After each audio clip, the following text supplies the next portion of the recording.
안녕하세요. 사연에 빠지다의 DJ 민영입니다. 오늘도 두 가지 사연 준비되어 있으니 재미있게 들어주시고요. 구독과 좋아요 버튼도 꼭 눌러주세요. 그럼 오늘의 사연 함께 시작해 볼게요. 여러분 안녕하신가요? 제가 살다 보니까 유튜브에 사연도 다 신청을 해보네요. 이래서 인생이란 어쨌든 오래 살고 볼 일이라고 그러나 봅니다. 사람의 얼굴은 절대로 한 가지가 아니죠. 이런 면과 저런 면을 필연적으로 다 가지고 있을 수밖에 없어요. 그런 의미에서 저는 여러 가지 기구한 모습을 과거 속에 감춰둔 사람이라고 할 수 있겠습니다. 제 나이 28이 되던 해 남편을 처음으로 만났습니다. 100년 가약을 맺었고 이듬해 늦가을 무렵 아들을 얻었죠. 저는 친정이 여간 고리타분한 집안이 아니었기에 철저히 출가 외인 취급을 받고 있었습니다. 그리하여 이제 저라는 사람이 챙기고 섬겨야 할 집안은 오직 시댁뿐이었어요. 시댁은 보통 수준으로 잘 사는 집안이었어요. 아주 전형적인 집안이었다고 볼 수 있겠네요.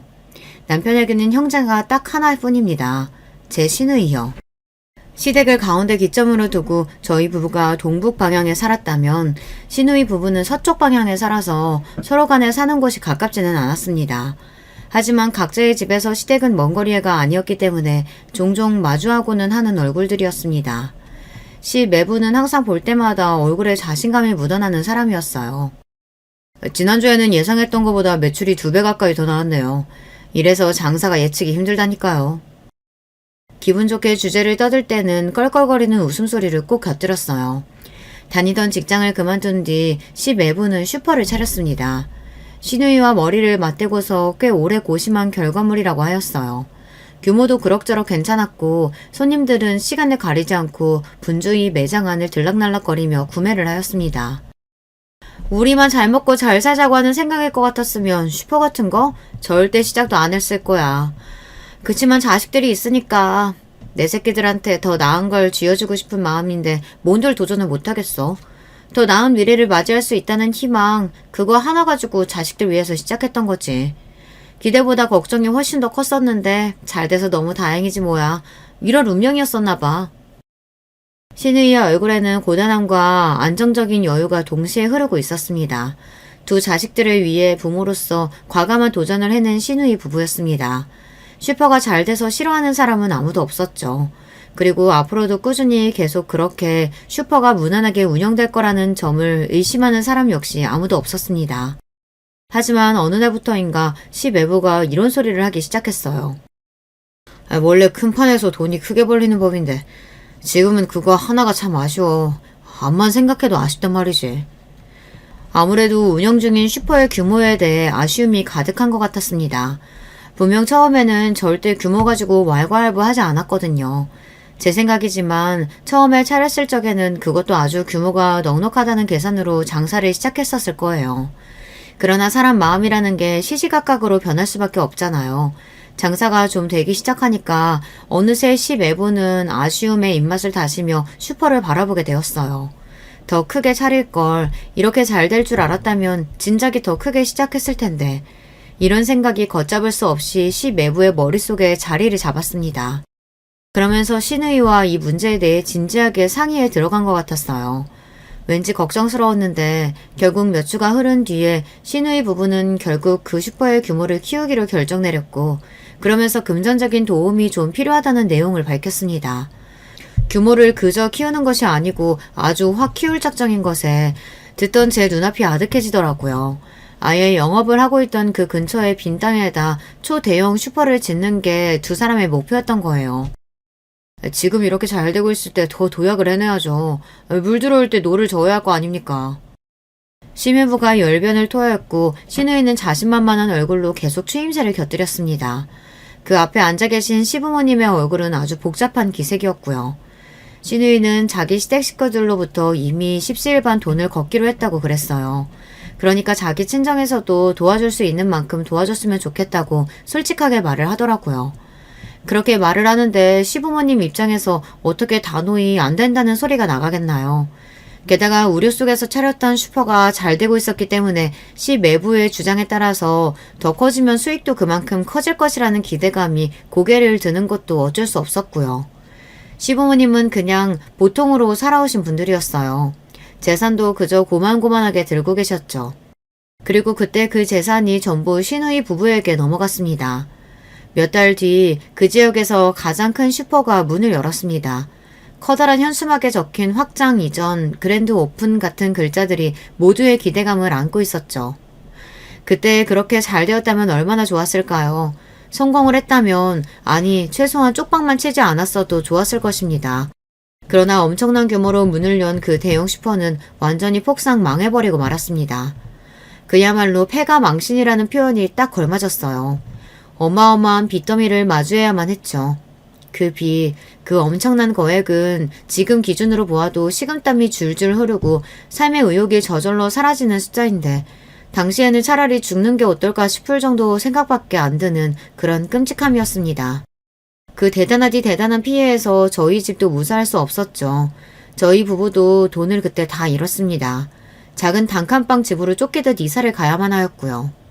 시부모님께서는 온 마음과 정성을 다해 기도를 드려보겠다 하시면서 어느 날 이른 새벽부터 산에 오르셨다가 그만 사고를 당하셨습니다.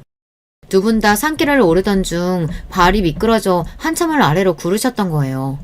머리를 다치셨던 시아버지께서는 병원에서 사경을 헤매시다 한 달을 좀 넘게 버티신 끝에 돌아가셨습니다. 시어머니께서는 사고 이후 열 하루 만에 의식을 제대로 되찾으셨던 바 있는데 상태가 너무 좋지 않아서 혹시나 충격을 받아 잘못되실까 시아버지께서 사경을 헤매고 계심을 알려드리지 못했고요. 시아버지께서 돌아가신 직후에도 발효 알려드리지 못하다가 나중에 힘겹게 퇴원을 해내신 이후 천천히 회복을 좀 해내고 계신 게 보일 때쯤 그제서야 조심스럽게 알려드려야 했습니다. 그때 시어머니께서는 차마 입에서 아무 소리도 못 내시고 당신의 가슴을 쥐어짜듯 두드리고 또 두드리며 그렇게 한 맺힌 눈물을 흘리셨습니다. 저희 부부는 숙연함과 죄송함으로 그저 고개만 힘없이 떨구고 있을 따름이었어요. 솔직히 원흉을 꼽는다고 하면 시매부였죠. 애초에 슈퍼를 시작한 것도 무리하게 확장 이전을 하자고 나선 것도 시매부였으니까요. 그리고 시누이는 피가 섞인 시댁 식구이기라도 하지 시매부는 그렇지 않으니까 마음이라는 게 아무래도 좀 그랬던 것 같네요. 그런데 시매부가 마음고생을 너무 많이 해서 얼굴이 반쪽이 되다 못해 아예 산송장처럼 변한 모습을 보니 차마 원망의 말이 입 밖으로 안 나가더라고요. 당신 때문에 지금 우리가 어떻게 된 줄 아느냐, 우리 아들이 얼마나 열악한 환경에서 살게 된 줄 아느냐, 막 이렇게 따지면서 온갖 원망을 소리를 다 내뱉고 싶은 게 본심이었지만 사람의 몰골도 아닌 것처럼 그렇게 변해버린 시매부의 모습을 마주하고 나니 진짜 그냥 한숨밖에 안 나오더라고요. 시매부도 자기 자식들 더 나은 환경에서 공부시켜주고 싶다는 일념으로 그렇게 해서 대학 더 잘 보내주고 뒷바라지 잘해주고 싶다는 부푼 마음으로 도전했던 거니까요. 같은 부모로서 그 점만은 정말 애잔할 따름이었죠. 시매부네 집안도 쑥대밭이 된 지 오래였어요. 그 집안도 원체 그렇게 잘 살지 못했어요. 그러니까 직격탄을 맞고 전부 다 아스라졌죠.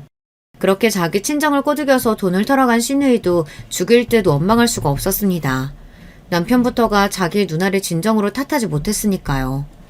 미안한 마음을 진작에 너무 많이 갖고 있었기 때문입니다. 시누이가 남편하고 나이 터울이 컸거든요. 나이 차이 많이 나는 우리 너나 그래서 항상 어렸을 때부터 누나는 항상 의연하고 꿋꿋하고 무슨 상황에서든 척척박사야만 했어. 날로 태어난 걸 스스로 죄스럽게 여기면서 눈칫밥 실컷 먹으며 유년 시절을 보냈어야 했지. 반면에 나는 단지 아들이라는 이유 하나만으로 집안 어른들로부터 예쁨받고 대우받고 인정받고 그렇게 어린 시절을 보내면서 자라왔어. 누나는 집안 형편을 핑계로 학업도 길게 못 이어갔고 사회생활에 내몰리자마자 벌기 시작한 돈을 다시 집에 갖다 줘야만 하는 그런 억척스러운 장녀였지. 나는 누나가 번 돈으로 제법 편하게 학창시절을 보낼 수 있었던 걸 부정할 수가 없어. 누나가 희생을 많이 했지.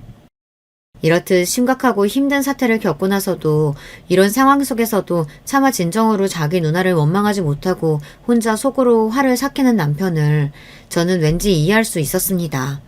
안 피우던 담배를 뻑뻑 피우면서 술잔을 기울이는 남편의 모습이 너무나도 안쓰러워 보였네요. 한편으로는 이런 게 인생이겠지 싶었습니다. 여보, 있잖아. 내가 하는 말 좀 들어봐. 너무 분하고 억울하지만 사람마다 팔자가 있고 운명이 있는 거더라. 출발선이 남들보다 한참 앞에 그어져 있는 사람이 있는가 하면 출발선조차 보이지 않아서 시작부터 헤매하는 사람도 있더라. 어쩔 수 없는 부분이고 이걸 인정하지 않으면 그 인생만 더 고되어질 뿐이야. 그러니까 우리는 그냥 받아들이자. 열심히 버텨보자. 괴로워서 죽을 것만 같지만 그래도 죽지는 말고 어떻게든 버티다 보면 그렇게 또 하루하루 사라지는 게 바로 인생일 거야. 우리 그렇게 살아보자. 응? 남편이 눈물이 가득 고인 눈으로 저를 빤히 쳐다보다가 고개를 크게 끄덕였습니다. 입을 떼는 그 순간에 울음소리가 막 튀어나갈 것 같아서 입술에 꽉 힘을 주고서 고개만 끄덕거리는 남편의 모습을 보며 저도 눈물을 연신 훔쳤죠. 굳이 말하지 않아도 남편이 저에게 너무나도 미안해하고 면목이 없어하고 있음을 저는 잘 알았네요. 하지만 저희는 100년 가약을 맺은 부부였으니까요. 자식을 둔 부모였으니까요. 어떤 일이 생겨도 함께 버티고 이겨내야만 했습니다. 저희 아들이 정말 어렸을 때부터 착한 녀석이었어요. 매사에 수더분하고 예민하지 않았네요. 얼굴이 저를 쏙 빼다 닮은 아들이었는데 행동까지만 보면 확실히 저보다 자기 아버지 쪽을 정말 많이 닮은 녀석이었네요. 건강하기만 해도 바랄 게 없이 고마웠는데 성격이 착하기까지 했습니다. 이렇게 고맙고 기특한 내 자식을 바라볼 때면 자연스레 미안한 마음이 따라붙더라고요. 어찌나 미안했던지 모릅니다. 내 자식이 이렇게 기특하고 잘났는데 부모가 받쳐주지 못해서 부족해서 그게 정말 눈물이 나는 점이었던 것 같아요. 부자는 망해도 3대가 간다고 하죠. 이뤄놓았던 미천이 있으면 그게 다 미들구석으로 돌아와서 회복을 이뤄낼 수 있는 요소가 되나 봅니다. 그렇다면 반대의 경우는 어떻게 봐야 할까요? 여러분은 어떻게 생각을 하시나요? 거지가 망하면 3대가 고생한다고 표현을 해야 맞으려나요? 미천 없는 사람들은 살면서 딱 한 번을 삐끗해도 끝날 수 있는 법이라는 생각도 저는 들더라고요. 금수저라는 표현이 뭔지 다들 아실 겁니다. 태어날 때부터 빵빵한 재력을 보유한 부모 밑에서 호의호식하며 걱정 없이 커온 사람들을 두고 금수저라고 하는데요. 금수저들은 든든한 배경이 있기 때문에 도전이 두렵지 않다고 하더라고요. 제가 유튜브에서도 그런 경험담을 보았습니다. 크게 도전을 했다가 실패를 맛보아도 다시 몇 번이고 도전을 할 수 있기 때문에 그런 건 인생의 경험으로 그저 남을 뿐이지 그것 때문에 인생이 망하지 않는다고 말을 하더라고요. 그걸 보면서 저는 숨이 턱 막히는 기분이 들었습니다. 돈에 쪼들리며 사는 사람들은 도전 자체가 인생을 거는 것이기 때문에 거기서 실패를 겪으면 인생이 망하는 것과 사실 다름이 없어지니까요. 특히나 그 실패라는 걸 겪었을 때 주변에서 받쳐주지 않으면 그대로 영원히 고꾸라지는 법 같습니다. 저희 집 같은 경우가 그랬죠. 주변에서 도움의 손길이라는 걸 기대할 수 없었으니까요. 시댁 망했고 시매분의 집안 망했고 시아버지 돌아가셨고 시어머니 건강 다 잃으셨고 사방팔방이 비투성이었습니다. 보이는 것마다 죄다 칙칙하고 절망스러운 풍경뿐이었네요. 혹시 친정에 도움을 청해볼 수 없었느냐고요? 이쯤에서 이 부분을 궁금해하시는 분들이 계실지도 모르겠네요. 예석하게도 고리타분하고 꽉 막힐 대로 막힌 친정이 형편까지 어려웠답니다. 총체적 난국이었다고 할 수 있겠네요. 그래도 염치불구하고 친정에 가서 도와달라고 빌어보고 싶어도 그럴 수가 없었어요. 땅을 파서 뭐가 나올 만한 곳이어야 삽을 들고 갈 거 아니에요. 근데 아무것도 안 나오는 땅이니까 바라보는 것만으로도 그저 가슴이 답답하고 고개를 돌릴 수밖에 없었죠. 시누이 부부가 시어머니를 모시면서 그렇게 살았습니다. 온 집안을 들쑤셔놓고 망하도록 만든 장본인들이기도 하지만 혹시라도 잘못된 선택을 할까봐 세상을 등지겠다고 그럴까봐 그 점이 걱정이 되던 차원에서라도 시누이 부부에게 시어머니를 모시고 살게끔 하였네요. 어쨌든 시어머니라는 어른이 계신 상황이라면 다른 생각 안 하고 그저 이 악물고 살 것 같아서 그랬습니다. 시누이네 애들은 둘 다 대학을 안 갔습니다. 처음에 슈퍼를 차렸을 때까지만 해도 자식들의 대학까지 이미 머릿속에 그려보면서 장밋빛 미래를 꿈꾸었던 게 시누이 부부였는데 참 세상사 한번 잔인하게 돌아갑니다. 그마저도 큰애가 고작 22살의 나이에 혼전 임신을 하면서 상황이 어렵고 어처구니 없게 되었네요. 아무도 반기지 않았던 결혼이었고 그때 마주했던 시매부의 얼굴이 까맣게 너무 아픈 환자의 낯빛을 하고 있어서 제가 얼마나 심장이 철렁 내려앉았는지 모릅니다. 피골이 상접한 시누이 쪽도 마찬가지였고요. 그래도 어떻게든 발버둥을 치면서 일을 하러 다니고 돈을 버는 두 사람의 인생을 앞으로도 응원하고 싶은 마음이었네요. 시어머니께서는 뵐 때마다 내가 죽어야지, 빨리 죽어야지 이런 말씀만 하셔서 저희 부부의 가슴을 아프게 만드셨습니다. 저희도 없이 사는 쪼들리는 형편이었지만 다달이 시누이한테 10만 원씩 붙이고 살았네요. 시어머니 입으로 들어가는 간식 비용이나마 보탰으면 해서요. 더 많이 주지 못해서 항상 마음이 무거운 채로 살았습니다. 시어머니께서는 돌아가시던 그날까지 후회가 막심한 눈빛을 하시다가 눈을 감으셨어요. 부디 저 세상에서는 시아버지와 근심 걱정 하나 없이 가벼운 발걸음으로 여기저기 소풍을 다니시며 지내시길 바랄 뿐입니다. 하도 형편이 어렵고 안 좋다 보니까 이런 사정상 저희 아들은 성인이 된 이후 다른 집에 사는 걸로 서류상 분리를 해놓고 지냈었는데요. 실제로도 아들이 여기저기 돈을 벌러 다닌답시고 저희 부부랑 같이 지내는 시간이 적기도 하였고요. 저희 친정언니, 그러니까 자기 이모네 집에서 사는 걸로 아들이 그렇게 해놓고 살았습니다. 저희 아들도 대학을 안 나왔어요. 솔직히 고등학교도 간신히 나왔네요. 자식을 제대로 밀어주지 못한 저희 부부가 죄인입니다. 만약에 좋은 집에서 태어나 풍족한 환경 속에서 자라고 공부하였다면 저희 아들의 학력은 완전히 달라졌을 테죠. 그런데 부모를 잘못 만나서 아들이 어렸을 때부터 고생을 너무 많이 했어요. 일찍 철이 들 수밖에 없었던 저희 아들이었습니다. 하도 마음고생이며 몸고생을 힘들게 하고 살아서 그런지 저는 50주를 넘긴 이후부터 아픈 곳이 많았어요. 몸이 성치 못했는데 자꾸만 잔고장이 나서 번거롭게 짝이 없는 기계가 된 것 같아 스스로 얼마나 깊은 자괴감이 들었던지 모릅니다. 꾹 참고 지금까지 그래왔던 것처럼 버티는 것만 잘하면 되는 거라며 스스로를 항상 다독였습니다. 그게 어느새 저의 오랜 버릇으로 자리 잡은 뒤였죠. 버티자, 어떻게든 버티면 되는 것이다.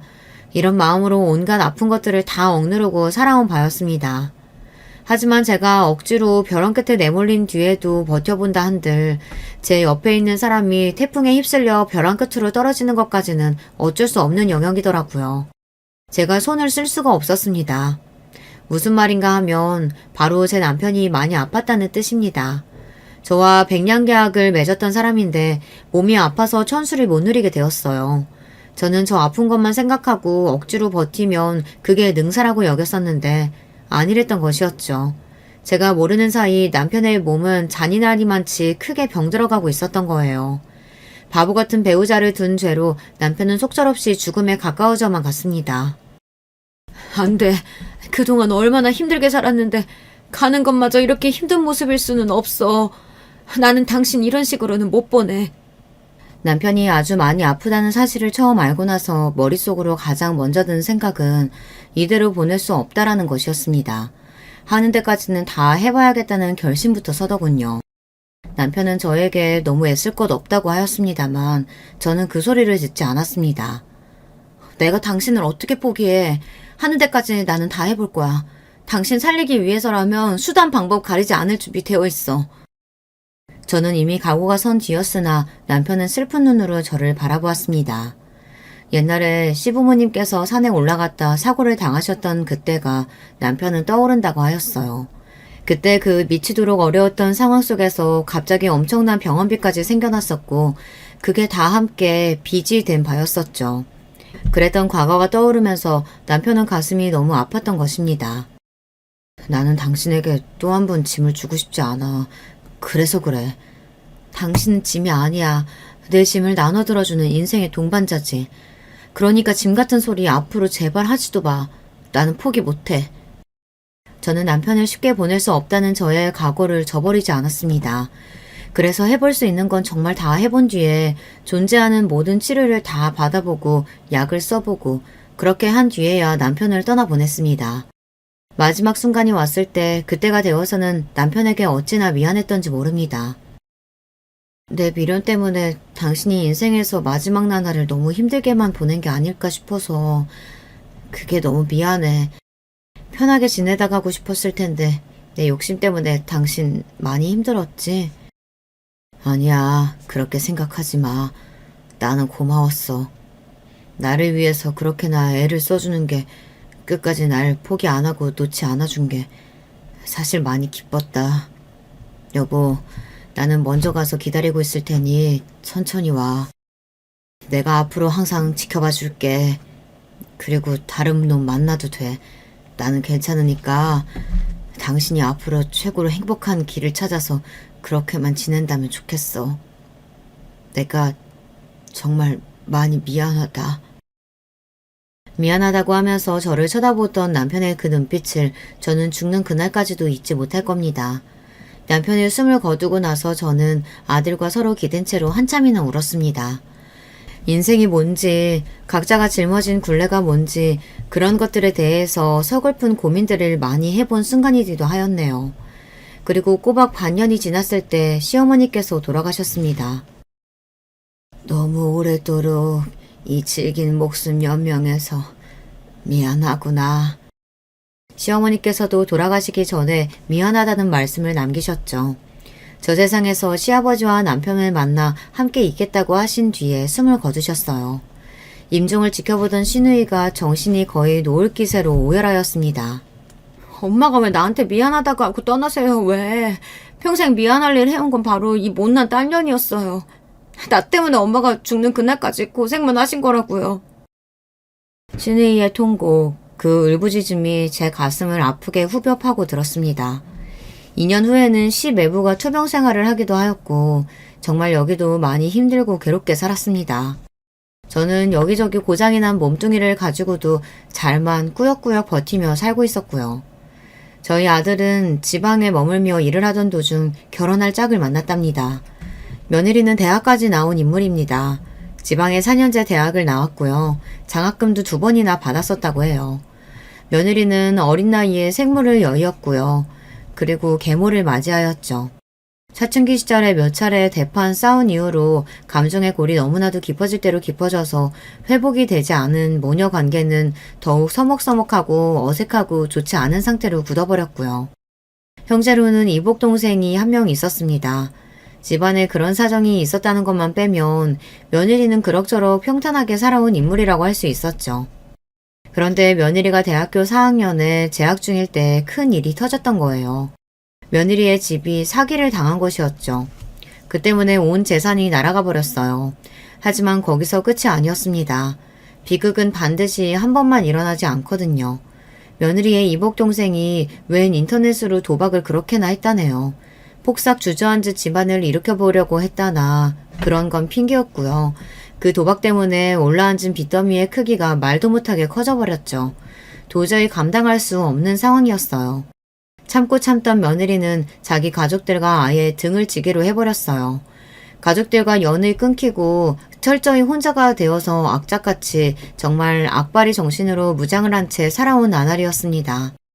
며느리의 입장에서는 인생이란 게 도무지 사는 게 아니었어요. 하지만 이 심정을 알아줄 사람이 없었죠. 그러다가 저희 아들을 만나게 되었던 것입니다. 그 누구보다 이런 심장이 잘 통하는 사람을 만났으니 며느리는 이왕이면 꼭 결혼까지 가야겠다고 생각을 하게 됐던 것이었고요. 그건 아들의 입장에서도 마찬가지였어요. 두 사람 다 똑같이 생각하기를 서로가 아니면 결혼을 못했을 거라고 보았던 것입니다. 이번 생에는 결혼 같은 거 하기 힘들 거라고 생각하면서 결혼 따위는 사치라고 둘 다 그렇게 여기며 묵묵하게 살아왔는데 서로를 완벽하게 이해해주는 상대를 만나게 되니 기꺼이 결혼을 하게 된 것이죠. 저는 아들이 자기와 잘 맞는 짝을 만나 결혼했다는 것만으로도 너무 감사했고 좋았습니다. 두 사람은 결혼해서 그 지방에 눌러 살았어요. 솔직한 심정으로는 자주 보고 싶었어요.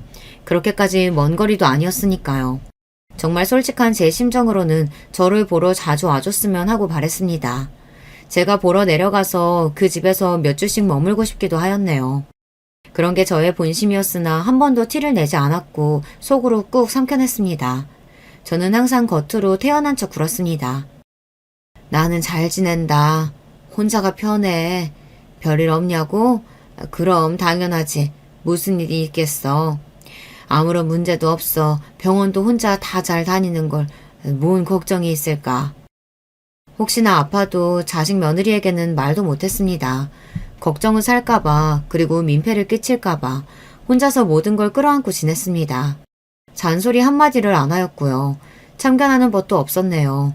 부족하고 못난 모습만 아들에게 보이며 살아온 저였기에 아들의 결혼 생활에 제가 감히 끼어들고 손가락을 얹고 싶은 마음도 들지 않았습니다. 그런 제가 유일하게 자식 며느리들 들들 볶아가며 닭달에 대고 잔소리를 날렸던 건 남편의 기일을 챙기는 문제였습니다.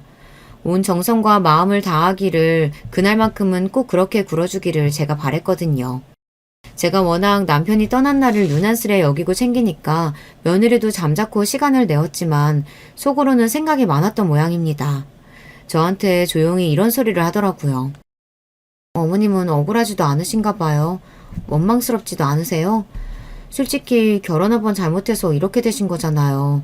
한평생 고생만 하셨는데 그럼에도 돌아가신 아버님을 그렇게나 챙겨드리고 싶으세요?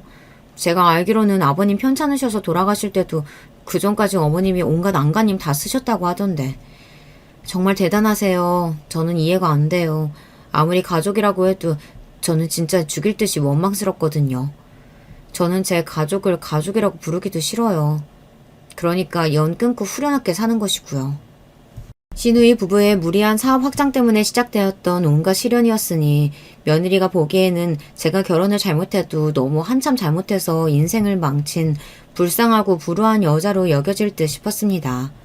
저는 제 남편의 가족들이니까 시댁도 당연히 제 가족이니 그러니 가족을 위해 함께 고난의 시기를 보내고 버티며 이겨내는 건 당연한 일이라고 생각했거든요.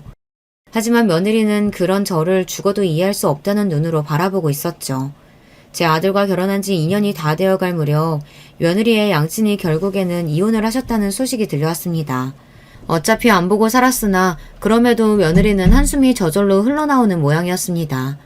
양친의 이혼 때문에 며느리가 며칠 동안을 심란한 얼굴을 하고 살고 있다고 아들이 말해주더라고요. 두 사람은 결혼 3여 년 만에 2세를 가졌습니다. 기쁜 임신 소식이 들려왔고 저는 너무 감격스러워서 눈물이 찔끔 날 정도였죠. 며느리가 뱃속의 아이한테 몹시나 집착을 한다고 아들이 그랬습니다. 엄청나게 신경을 쓰며 지낸다는 이야기였죠. 며느리는 임신 사실을 11주가 되었을 때 알았다고 하던데요. 그걸 가지고도 늦게 알아차려서 정말 미안하다며 뱃속의 아이한테 며느리가 얼마나 사과를 하면서 유난을 떨던지 모른다고 그랬습니다. 당연한 이야기지만 두 사람은 굉장히 아끼면서 결혼 생활을 해온 바였어요. 절약은 기본이었죠. 그럼에도 며느리는 뱃속에 아이가 먹고 싶다고 생각이 들면 얼마나 비싼 음식이든 가리지 않고 마구마구 사 먹었다고 하였습니다. 아이가 먹고 싶어 하면 그걸 꼭 들어줘야 한다는 게 며느리 생각이었고요. 그러면서도 다른 것에 들어가는 비용은 허리띠를 더욱 졸라매면서 아끼자고 하였어요. 태어날 아이를 생각하면 한 푼이라도 더 돈을 아껴서 모아야 한다는 이야기였습니다. 며느리는 이상적인 가정을 이루는 것에 상당한 집착이 있는 듯 하였어요. 나는 자식한테 해줄 수 있는 건 다 해주는 그런 부모가 되고 싶어. 화목하고 사회좋은 부모의 모습, 해달라는 건 거의 다 해줄 수 있는 부모의 모습. 그런 모습들만 자식들에게 보여줄 거야. 우리는 꼭 우리 부모 같은 사람 되지 말자. 그걸 목표로 삼기만 해도 아주 괜찮은 부모가 될 수 있을 거라고 나는 그렇게 생각 중이야. 며느리는 자기 생각을 거듭 분명하게 아들을 향해 밝혔고요. 어차피 남보다 못하게 안 보고 사는 분들이라고는 하지만 내 부모님이라는 그분들 어떤 꼬라지 생각을 해봐. 그리고 당신 어머님도 지금 기껏 기초수급비만 받으며 사시잖아. 한 번 사는 인생인데 다들 너무 하시는 거 아니야? 우리는 절대 그런 부모가 되어서는 안 돼. 그렇게 말을 하며 며느리가 뜨거운 눈물을 한 줄기 흘린 바람에 아들이 차마 무엇라고 대꾸나 반박도 못했다고 하더군요. 눈물이 흐르는 와중에도 며느리의 눈빛은 분에 가득 차 있었대요. 아들은 그저 한숨과 함께 고개만 끄덕여줄 뿐이었죠. 건강하게 아이를 낳고 나면 며느리가 너무 그렇게까지 과하게 행동하고 말하는 것들이 나아지지 않을까 아들은 짐작하며 기대했다고 합니다.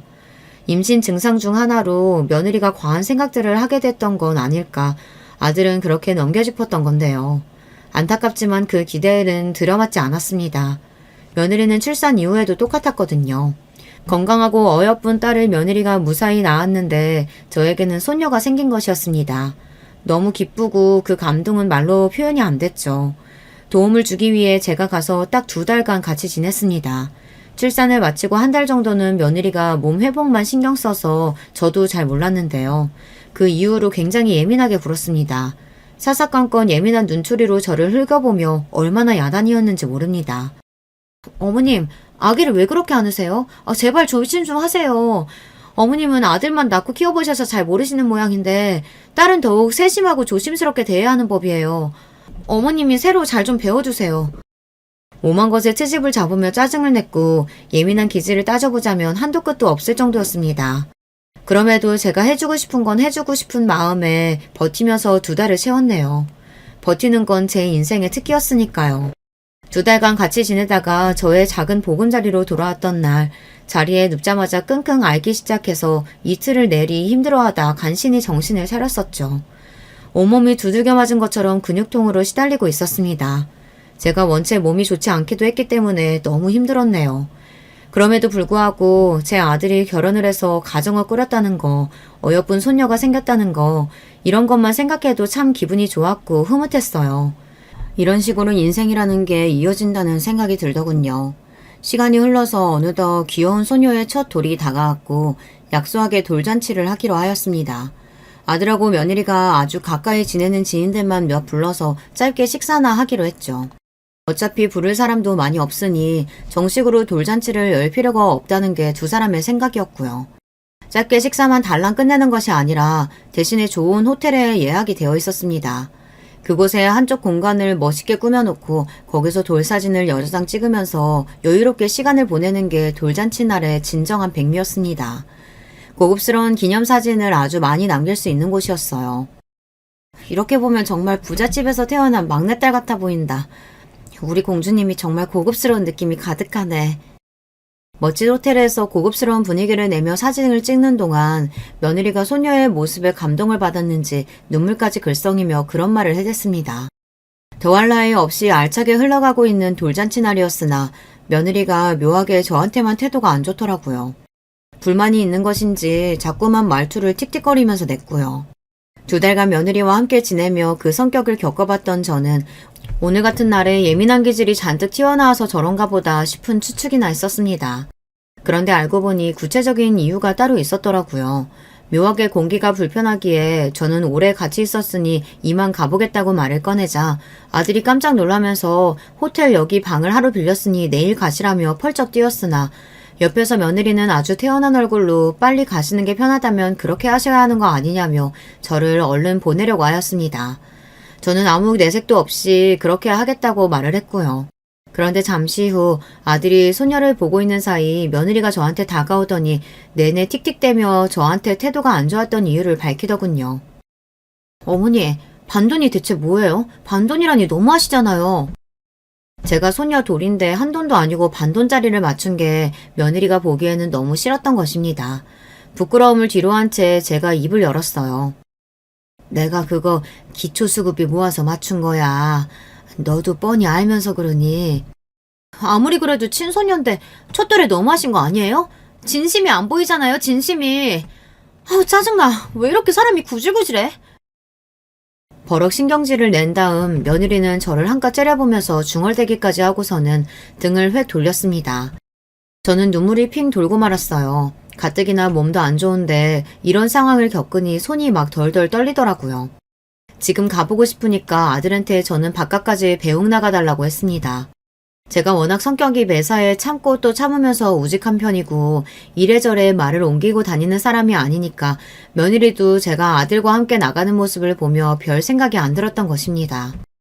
저도 원래는 입을 뻥끗할 작정이 아니었는데 그치만 아들하고 호텔 엘리베이터를 딱 탔는데 내부가 금빛인데 눈에 너무 들어오는 거예요. 저도 모르게 울컥 감정이 터져버리고 말았습니다. 미안하다. 너한테 정말 미안하다. 내가 평생 자식한테 잘못만 하고 사는 생각이 오늘 부쩍 강하게 드는구나. 네가 무슨 고생이니? 너는 왜 하필 못난 나한테서 태어나서 팔자가 이 모양이야. 제가 눈물을 닦으며 말을 쏟아내자 놀란 아들이 이유를 물어왔고 저는 며느리와의 일을 다 털어놓았습니다. 아들은 반돈이든 반의 반돈이든 상관없이 그 마음이 감사한 거라며 무척이나 속상해했어요. 그럴 거 없다. 그냥 내가 죄인이지 뭐. 며느리가 그 입장에서 이런 시어머니가 얼마나 싫고 한심하게 보일까. 내가 며느리였어도 그랬을 거야. 저는 괜히 마음에도 없는 소리까지 구구절절 늘어놓고 말았습니다. 며느리는 이제 과거 다 잊고 악착같이 살아볼 생각만 한다. 자식을 남부끄럽지 않게 키울 욕심이 가득하다. 그런 며느리에게 나 같은 시어머니는 부끄러운 존재일 뿐이다. 내가 그걸 오늘로써 분명히 알았다. 이렇듯 깊은 속에서만 하고 말았던 생각들도 그 자리에서 열띤 감정을 타고 입 밖으로 쏟아져 나오고 말았습니다. 아들은 이게 다 자기가 부족해서 그런다며 시무룩한 모습이었고 저는 애써 눈물을 닦고서 집으로 돌아왔어요. 몸이 너무 고단해서 기절하다시피 잠이 들었고 이튿날 정신을 차리고 나니 구구절절 떠들고 말았던 제 모습이 한심해서 미칠 지경이었습니다. 민망한 가슴을 안고서 아들에게 문자를 남길까 하다가 고민 끝에 전화를 걸었어요.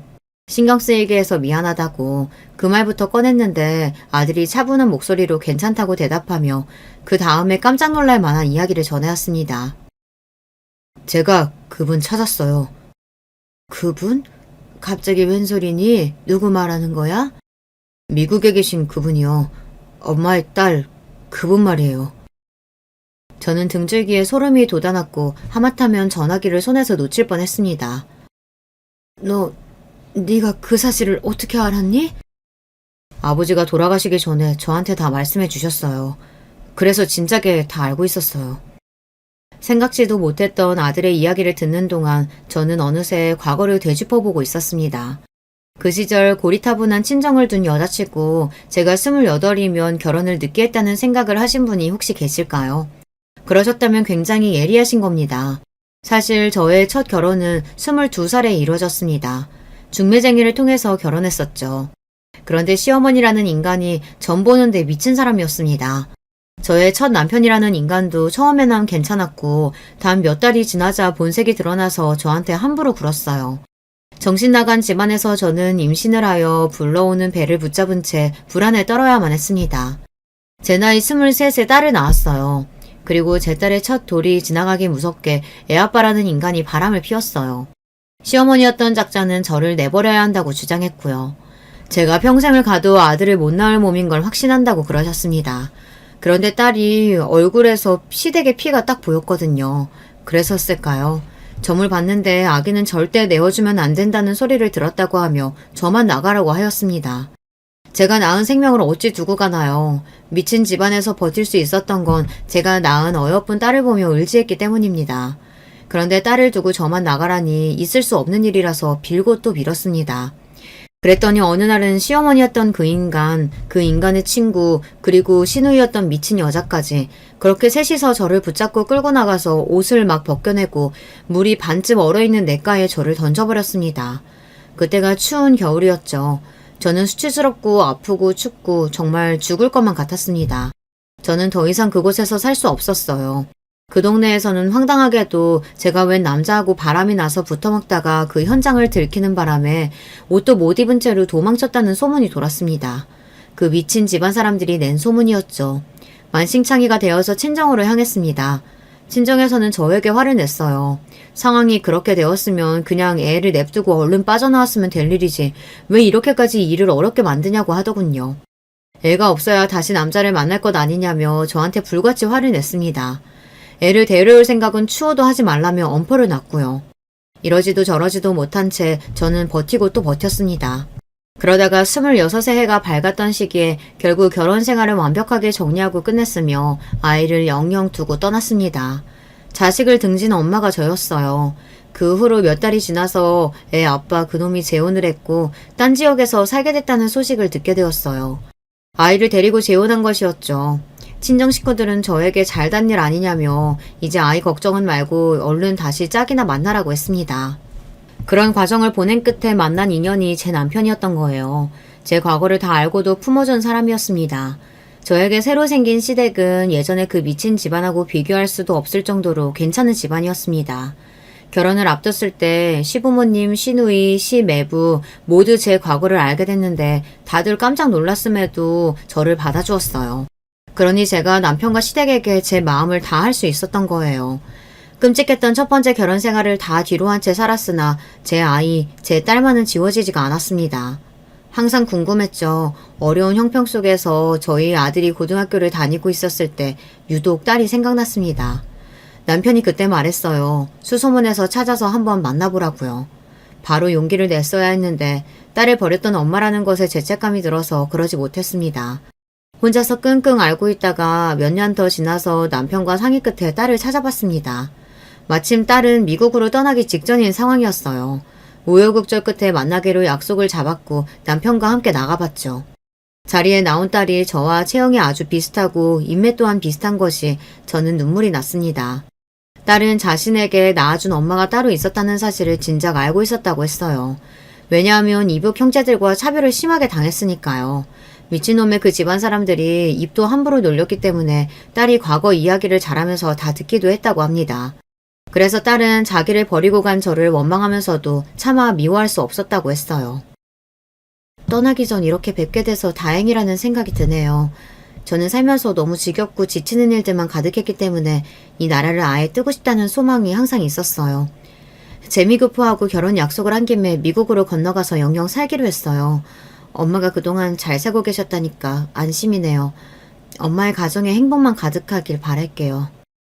딸은 무덤덤하게 말했으나 눈가가 어느새 젖어 있었죠. 저희 부부는 이래저래 힘들게 사는 중이라는 소리를 그 앞에서 전혀 하지 않았고 평범하게 아주 잘 사는 척 했습니다. 100만 원이 든 봉투를 딸에게 건네주기도 했죠. 꼭 받아달라고 간절하게 말을 했더니 딸이 마지못해서 그걸 받았습니다. 눈물을 꾹 참으며 돌아섰던 딸과의 만남은 깊은 여운을 남겼고 몇 날 며칠을 곧 씹으며 지냈어요. 그리고 며칠 뒤 집으로 웬 편지가 왔는데 미국에서 보낸 것이었습니다. 덕분에 한국이 외로운 곳이라고만 기억되지 않게 됐어요. 감사해요.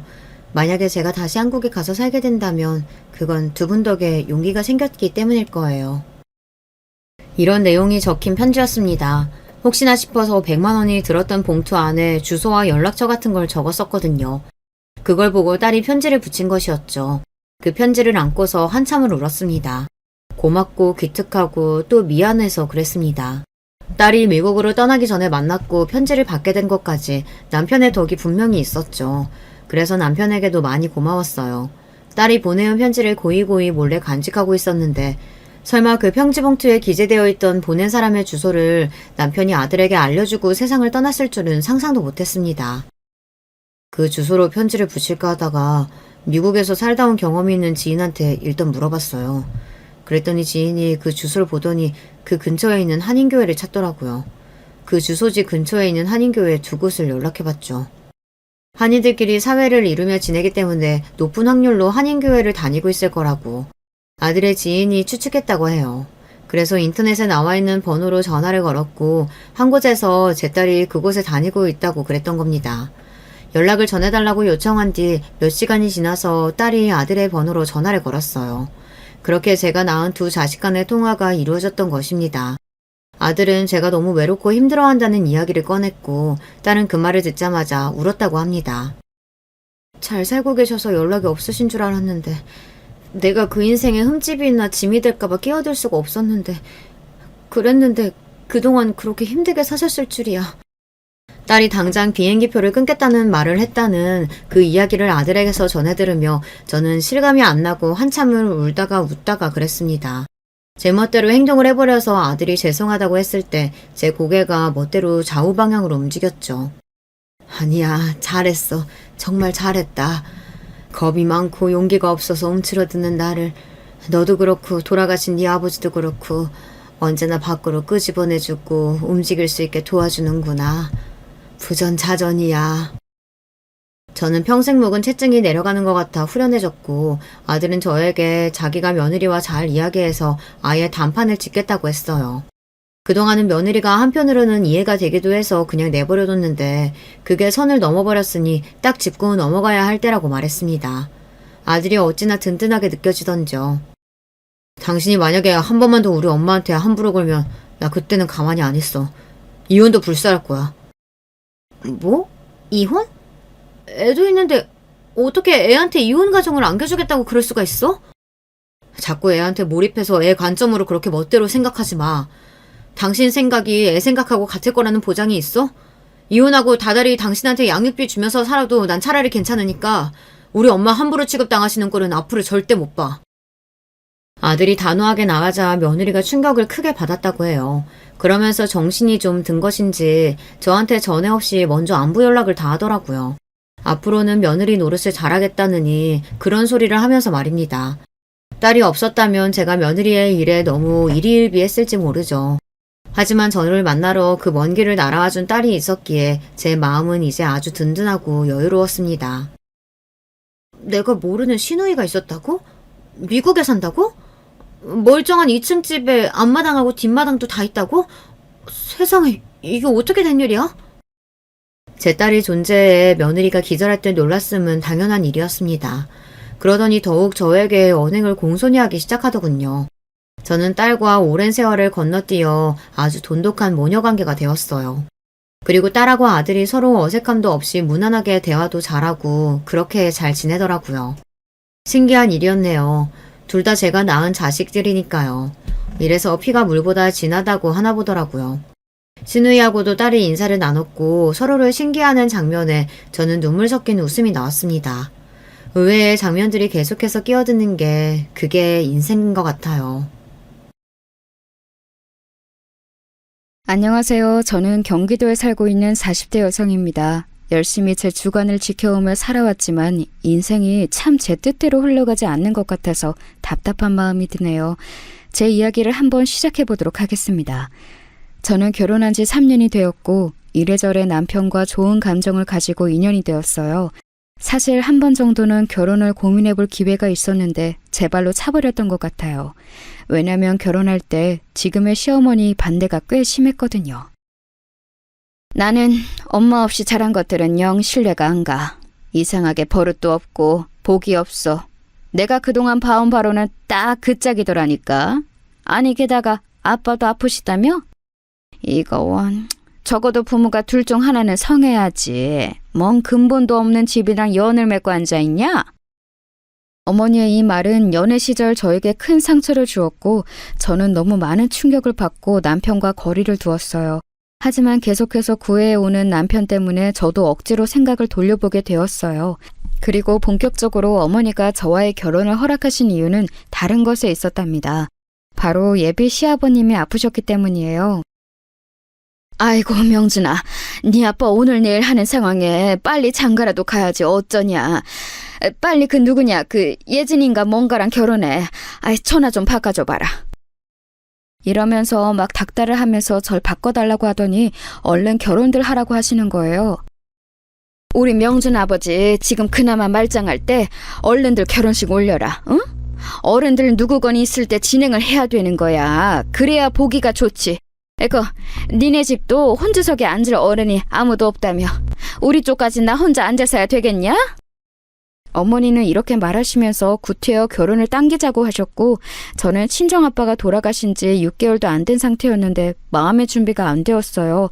이때는 제가 화가 나서 밀었고 결국 어머니와 저는 상당한 미움을 가진 상태로 1년 뒤 가족이 되었답니다.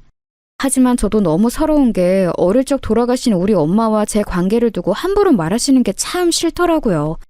그래도 결혼하면 좀 나아지겠지. 어머니랑 마주할 일이 뭐 얼마나 많을까 싶어 많은 것들을 참기로 했어요.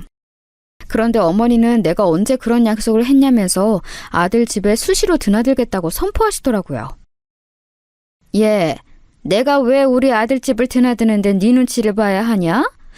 너 그렇게 맨날 따지고 들고 그러면 복도 달아나는 거야. 난 너한테 쌓인 거 많다. 그래도 참고 지켜보는 줄만 알아 너는. 알았냐? 어머니는 매번 이런 식으로 말을 하면서 예고도 없이 찾아오셨고 어느 날은 또 정말 황당한 일을 저지르기도 하셨는데요. 갑자기 전화하셔서 집이냐고 막 물어보시더니 한 10분쯤 지나서 웬 어르신들 2분을 모시고 집에 들이닥치신 거예요. 예, 빨리 과일이랑 이것저것 좀 내와라. 물도 갖고 오고. 뭐 마실 거 없냐? 아 그래, 여기 식탁 쪽 자리 좀 만들어. 아이고, 뭘 토요일 아침부터 라면들을 먹고 앉았냐. 빨리 좀 치워라. 아, 더럽게 이게 뭐야? 이러면서 그 낯선 아저씨와 아줌마를 식탁 앞 의자에 앉히시는 거예요. 편하게 티셔츠에 반바지만 입고 있던 남편은 옷이라도 제대로 챙겨 입겠다고 안방으로 뛰어들어가 버리고 저만 멍청히 서 있다가 그분들을 맞이하게 되었어요. 알고 보니 이분들은 어머니가 평소 거래하고 지내는 부동산 아저씨 아주머니셨는데요. 왜 이분들을 우리 집에 데리고 오신 걸까요? 나중에 이유를 묻는 저에게 대충 이렇게 얼버무리시는 거예요. 아우, 왜긴 왜야? 내가 필요하니까 불렀지. 내가 명준이 명의로 사둔 집이 있어. 그 집 상태 갖고 얘기 좀 하려고 부른 거야. 다 아들 거 될 거니까 불러서 얘기하는 거고. 그리고 그런 얘기 할 만한 곳이 네 집 말고 또 어디 있냐? 저는 어머니가 이렇게 막무가내로 밀고 나오시며 정말 당할 재간이 없더라고요. 그래도 이때에는 신혼이니까 참았어요. 나중에 임신했을 때에는 어머니를 정말 견뎌낼 수가 없어 중간에 대들고 싸우기도 했답니다. 임신 초기란 많이 지쳐있고 힘들어하는 저를 어머니는 대뜸 여행을 잡아서 끌고 다니셨거든요. 그때 정말 제가 잊혀지지도 않는 게 임신 4개월인 저를 갖다가 무작정 계곡으로 데려가신 거예요. 옛날에는 배가 잡채만큼 불러서도 잘만 엎드려서 호미질하고 농사짓고 별것들을 다 했어. 너 애 있다고 너무 유세 부리지 마라.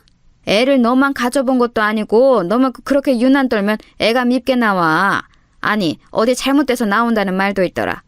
나 봐라. 나는 명준이 가졌을 때 그렇게 시부모님한테 순종하고 잘했어. 그러니까 애가 저렇게 반듯하고 이쁘게 태어났지. 꼭 말을 이런 식으로 기분 나쁘게 아주 상스럽게 꼬고 꼬아서 대꾸하시는 어머니를 보며 정말 화가 많이 났어요. 이쯤 되면 가만히 있으면서 이런 상황이 자꾸 흘러가게 허락하는 남편도 문제인 거잖아요. 저는 남편을 불러다가 얘기했고 이 인간은 중간에 껴서 뭐라 하지도 못하고 멍청이 있더라고요. 어머니 말씀하시는 거 들었지? 세상에. 나 아무리 입덧도 끝났다고 하지만 아직 임신 중기에 조심해야 될 때야. 막말로 물 받고 미끄러지면 어쩌려고 그래? 자기 원래 이렇게 어머니랑 어디 다니고 그런 것도 아니었잖아. 결혼하고 내가 들어오니까 갑자기 이런 스케줄 잡아서 막 돌아다니시는 거 아니냐고. 내가 왜 그런 스케줄에 다 맞춰야 해? 뱃속에 애도 있는데 진짜 너무 스트레스 받고 힘들어. 당신 어머니한테 말씀드려서 자고 가는 거 진짜 너무 무리고 저녁쯤 집에 가자고 말씀드려봐. 이 이상은 나도 화나서 참을 수가 없어. 남편은 제 말을 듣고도 계속 우물쭈물하면서 자기 엄마 눈치를 심하게 보는 거예요. 근데 엄마가 모처럼 가자고 해서 온 건데 우리 결혼하고 애기 생겼다고 축하해주고 싶어서 그런 거잖아. 조금만 참아보자, 응? 이런 얼토당토 않은 반응에도 저는 화를 꾹 참고 견디려던 찰나 점심을 먹는 중 진짜 머리 끝까지 화가 치솟더라고요. 제가 임신해서 호르몬이 많이 나와서 그런 건진 몰라도 너무너무 서운한 상황을 겪게 되었어요. 임산부를 앞에 두고 이게 있을 법한 일인가요? 어머니는 임신한 며느리 생각해서 사주는 밥이라고 하시더니 그 맛있다는 갈비집에서 고기를 굽는 족족 자기 아들한테만 쑥쑥 올려다 주시는 거예요. 명준아, 이것도 먹고 저것도 먹어. 너가 아빠 된답시고 고생 많았지. 이거 갈비살 시라니 괜찮다. 삼겹살 한 판 비웠으니까 갈비 많이 먹고. 갈비탕도 시켜줄까? 이러면서 계속 본인 아들 먹을 것만 챙기시는 거예요. 저도 엄청 속이 허한 상태였기 때문에 갈비 한 점 집으려고 했더니 어머니는 대뜸 제 손등을 탁 치면서 이런 말씀을 하시더군요. 에그머니나 아직 고기 안 익었다. 이거 시뻘건 거 봐라. 먹고 탈려면 어쩌려고 그래? 이건 손대지 말아라. 그러면서 괜히 핀잔을 주시더니 익혀지자마자 곧장 바로 자기 아들 앞에 주시는 거예요. 민망하다고 느꼈는지 남편이 외려 저한테 넘겨주고 어머니는 그게 또 미워 보여서는 톡 쏘시더라고요. 아이고 너나 좀 많이 먹어라. 네가 누구를 챙겨줘. 삐쩍 말라가지고. 엄마도 없이 마누라밥 챙겨 먹는다고 고생했지. 임신했다고 밥도 잘 안 챙겨주고 너만 못 먹고 고생했을 거 아니냐고. 명준이 너나 실컷 먹어. 애미 너도 먹어라. 이렇게 말만 하시면서 무슨 팥쥐 엄마 마냥 기막히게 차별을 하시더라고요. 저는 가장자리에 떨어진 다 탄 고기나 몇 점 주워 먹었고 갈비탕도 아들만 시켜주시고 저는 그냥 내버려 두시는 거예요. 안 그래도 몸이 성치 않고 입도 끝난 지도 얼마 안 됐고 졸리고 피곤해하는 저를 밥도 그렇게 허술하게 먹으시더니 계곡 쪽으로 끌고 다니면서 어지간히 부려먹으셨어요. 야야, 얼른 명준이랑 나랑 여기서 사진 좀 찍어줘봐라. 응? 아니 사진이 이게 뭐야? 좀 잘 좀 찍어봐라. 아이 가만히 있어봐봐. 나 모자 좀 가져오게. 그 땡볕 아래 배가 조금 불러서 나와 있는 저는 열심히 시어머니와 남편의 투샷을 찍느라 30분 넘게 땀을 뻘뻘 흘려야 했어요. 나중에 기진맥진한 저는 계곡 앞쪽에 스르륵 주저앉았고 그런 저를 보고 어머니는 이렇게 말씀을 하시는데 그 말에 전 더 참지 못하고 택시를 불렀고 그대로 집으로 가버렸어요. 야, 아이고 팔자 좋다. 놀러와서 왜 그렇게 비실비실대? 그래가지고 나중에 애기 낳아서는 맨날 이렇게 따라다닐 수 있겠냐? 이 정도 더위도 못 참아서 어쩐다냐? 이 말을 듣는 순간 정말 얼마나 끔찍하게 느껴졌는지 몰라요. 애기를 낳아서 무슨 맨날 이렇게 어머니랑 남편이랑 넷이서 끌고 다닐 예정이신 걸까요? 저는 새벽같이 이날 끌려 나와 땡볕 아래 걸었고 물속에 들어가지도 못하고 옆에서 뻐끔뻐끔 보고 속은 울렁거리고 먹은 건 얼마 없고 어머니 심부름만 하느라 너무 질려 있었어요. 그런데 잠깐 쉬는 저에게 또 핀잔을 주시는 걸 보니 온갖 정나미가 다 떨어지더군요. 그래서 곧장 저는 택시를 불러서 타고 가버렸고 사라진 저를 한 30분쯤 늦게 발견한 남편은 전화를 하고 난리가 났어요. 전화하지 마. 어머니랑 당신이나 좋은 시간 보내. 나는 거기 더 있을 생각이 없으니까. 배 너무 땡기고 불편하고 넘어질까봐 가슴이 조마조마하다고. 대체 나한테 왜 이러는 거야? 날 얼마나 괴롭혀야 마음이 편해? 어머니도 어머니지. 아니 뱃속에 자기 손자 안고 있는 며느리는 그렇게 굶기고 자기 아들만 눈에 보여서 먹는 걸로 차별하시냐? 나 임산부야. 왜 가만히 있는 꼴을 못 보시냐고. 당신은 나를 안 지켜주니 나도 내 애랑 나를 지키기 위해서 그만 집으로 가는 거야. 오늘 외출도 자제할 더위인 거 당신도 알고 있지? 그런 날씨에 임산부를 이렇게 땡볕에 10시간 가까이 세워두는 게 말이 돼? 이렇게 왁하고 난리를 친 저는 곧장 집으로 돌아와서 샤워를 하고 그대로 기절할 듯 잠들었어요. 다음 날 꾸역꾸역 올라온 어머니는 이날의 일로 제가 나중에 애를 낳고 몸조리를 할 때까지 제 얼굴을 볼 수 없었답니다. 곧장 문을 박차고 들어와서는 안방을 확 열어 제끼시더니 당장 나오라고 소리를 질러대셨거든요. 너는 어떻게 되먹은 애가 어쩜 그렇게 싸가지가 없냐? 어른이랑 지 신랑을 냅두고 지 혼자만 택시를 타고 올라가? 아주 돈 지랄을 해라 지랄을 해. 네 신랑이 벌어오는 돈이 그렇게 웃어 보이디? 네 집에서 널 그렇게 가르쳤더냐? 그런 주제에 뭔 새끼를 뵈서 엄마가 될 주제가 된다고 저렇게 주접인 건지. 아이고 진짜 미워 죽겠다 너. 이날에 저는 이성을 거의 반쯤 잃고 소리를 질러대며 엄청난 소리를 하게 되었어요. 그럴 마음은 아니었는데 어쩌다가 그런 소리를 뱉은 건지 저도 이해가 안 갈 정도랍니다. 어머니, 저한테 자꾸 너너거리지 마세요. 저희 부모님 지금 한 분도 안 계시다고 저한테 막말하시는데 제 뒤에 뭐 아무것도 없어 보이니까 함부로 대하시는 거예요? 왜 말을 그렇게 하세요? 싸가지라뇨, 지랄이라뇨. 뱃속에 애기 있는데 왜 말을 그렇게 상스럽게 하시냐고요. 제가 그렇게 미우면 그냥 놔두세요. 왜 굳이 일일이 찾아와서 자꾸 가르치려 드세요? 이 와중에 어머니는 저에게 화가 난다면서 들고 있던 부채를 휙 던지셨는데 그게 제 어깨를 스치고 지나갔어요. 생각해보면 어머니의 이런 험하고 무식한 성질머리 그리고 좋지 않은 손버릇을 알았을 때 일찌감치 끝을 냈어야 했어요. 하지만 당시에 저는 결혼한 지 그리 오래 안 됐고 또 임신한 상태였으니 염두가 안 났어요. 그냥 이렇게 엄포를 두는 것 외에는 별수가 없었답니다. 지금 저한테 뭐 하시는 거예요, 어머니? 와, 당신 봤지? 당신 지금 눈으로 봤어, 안 봤어? 와, 어머니 지금 무슨 일을 저지르신 거예요? 남편은 제 옆에 서서 당황한 얼굴. 하지만 그 와중에 자기도 덥고 짜증이 났는지 신경이 곤두서서는 어느 쪽 편도 들지 못하고 있었어요. 전 그때 정말 뭔 정신으로 이런 말을 했는지 모르겠지만 용케도 말을 했답니다. 어머니, 저한테 당장 사과하세요. 이거 지금 던지신 거 맞죠? 저 지금 못 참겠는데 이렇게 놔두시면 저 그냥 넘어갈 수 없어요. 당장 사과하시라고요. 그러자 어머니는 움찔거리면서 입으로 뭐라 욕을 머금으시는 것 같더니 자기 아들을 쳐다보시더라고요. 뭔가 편이라도 들어달라는 의미였는지 뭔지는 모르겠지만 아무튼 아주 구질구질해 보였어요. 그러자 남편은 저보고 일 크게 만들지 말자는 어투로 말하는데 전 아주 초강수를 둬버렸답니다. 저도 바보는 아니었으니까요. 당신 이 상황 말리고 어물쩍 넘어갈 생각하지 마. 나 임신하고 뱃속에 우리 애기 있는 거 우습게 알고 저렇게 하시면 나도 대처를 할 수밖에 없어.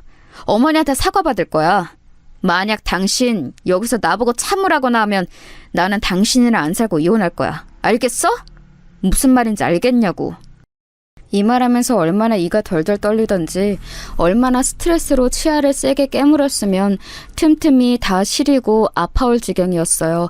그저 본인 아들과 추억을 만들어 본답시고 그 상황에 며느리인 저를 시녀처럼 끌고 다니는 시어머니라니 정말 진저리가 처질 정도로 싫고 토할 것 같더라고요. 순간 마치 1시간 같은 한 몇 분의 시간이 흘러 어머니는 그 길로 곧장 짐을 가지고 집 밖으로 나가버리셨어요. 그러고 제가 아기를 낳고 몸조리할 때까지 우리 집은 물론이고 저한테도 연락 한마디를 안 하시더군요. 다시 제 앞에 나타나셨을 때에는 뱃속 아기 생각해서 참았다는 강아지 같은 소리를 하며 등장하셨답니다. 그리고 이때부터는 남편도 본격적으로 이상한 길로 흘러가기 시작했어요. 저는 아주 힘들게 아기를 낳았고 중간에 수술을 하면서 출혈도 심하고 아무튼 회복이 잘 안 되었어요. 병원에서도 꽤 위험한 상황이었다며 남편에게 말했고 남편도 알고는 있었어요. 그런데 이 인간은 대체 언제부터 저에게 그런 앙심을 품고 있었던 걸까요? 제가 자기 엄마랑 갈라서도 대치를 하고 본인한테 이혼이라는 단어를 언급했다는 걸 속에 계속 품고 있더라고요. 아기 낳고 나서 부부 사이가 더 좋아지고 더 하나가 되어야 하는데 남편은 자꾸 사사건건 자기 엄마를 언급하는 거예요. 우리 태영이 엄마가 보면 너무 좋아할 텐데 엄마 솔직히 너무 서운해하고 많이 힘들어하셔. 어떻게 아기가 태어났는데 한 번도 안 보여주냐고 말이야. 당신이 태양이 낳기 전에도 당신 몸보신 시켜준다고 곰탕도 끓이고 별거 다 하셨어. 그런데 당신이 싫어할 것 같으니까 연락도 못 해보신 거야. 아휴, 우리 엄마 진짜 너무 짠해. 당시에는 저도 아기를 낳고 몸과 마음이 모두 너무 약해져 있었고 제 몸도 아픈데 육아도 버겁다 보니 누구건 힘이 필요하긴 했어요. 그리고 어머니랑 그렇게 단절된 일에 제 마음도 완전히 편한 건 아니었거든요. 그러니 어쩔 수 없이 남편의 뜻을 받아들여 어머니를 겨우 보게 된 거였답니다. 어머니는 아주 찬양덕스럽게 세상 인자한 할머니 같은 표정을 지으면서 우리 앞에 모습을 드러내셨어요. 아마 본인 아들 앞이니 그때는 말을 가려 했던 것 같아요. 아휴, 내가 드디어 우리 귀한 손주를 안아보네. 너도 잘 있었냐? 애기 낳고 어째 얼굴이 더 좋아진 것 같다. 이제 지난 일은 다 잊고 잘 지내보자.